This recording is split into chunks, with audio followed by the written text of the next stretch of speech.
Welcome to the AI Research Roundup. I'm Alex. A paper trending on X, published 7 days ago on August 11, 2026, reveals that reverse engineering compiled binary software remains largely unsolved for artificial intelligence agents. The paper belongs to the Understanding Raw Machine Code research subfield. Researchers study whether smart security agents can examine raw computer code to understand hidden software behavior without the original text. Here is the core problem. Public test code gets memorized. Standard evaluations use simple online challenges that systems have seen before, which hides their failures against realistic software protections. The paper's main finding is clear.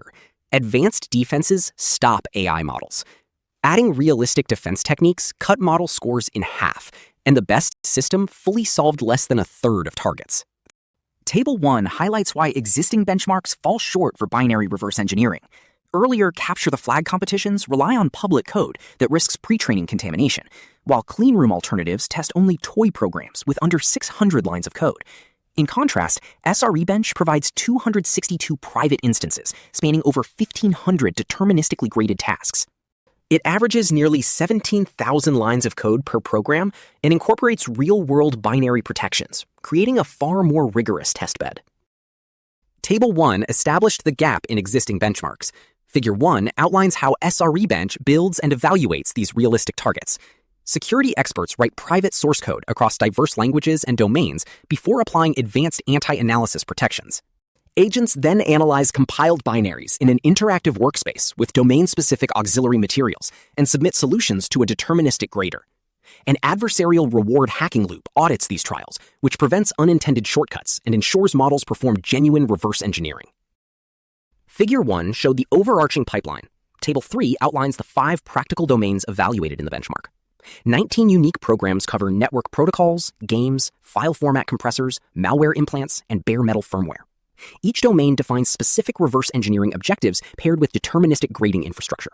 For example, network tasks require driving an encrypted state machine against a live scoring server, while malware tasks evaluate an agent on neutralizing synthetic implants without corrupting benign user data. Table 3 outlined the target domains. Table 4 presents the overall benchmark results across 5 frontier models. GPT 5.6 Sol leads the evaluation with an average score of 61%, but it fully solves only 32% of the 262 instances. Performance drops steeply for other models, with Claude Opus 5 solving under 13% and GLM 5.2 solving 0. Across all models, high zero score rates show that reverse engineering tasks remain largely all-or-nothing challenges. Table 4 summarized overall performance. Figure 2 breaks down mean scores across source languages and target domains. C programs are consistently the easiest for every model, likely because standard decompilers are optimized for C-like code, rather than the complex runtimes of Go and Rust. Target domain creates an even wider performance spread. Malware proves to be the most difficult challenge, reducing GPT 5.6's Sol to just 2 points and causing the other models to fail almost completely. Figure 2 examined languages and domains. Figure 3 analyzes how build configurations affect model performance. Optimization and static linking cause almost no score drop for frontier agents, showing they handle compiler transformations differently from human analysts. However, stripping debug symbols significantly degrades performance because large language models rely on lexical anchors.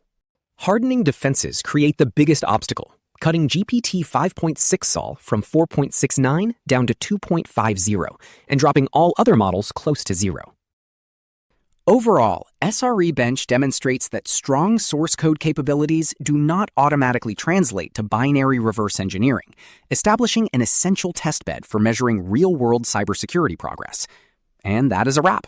I am Alex from the AI Research Roundup. Thanks for tuning in.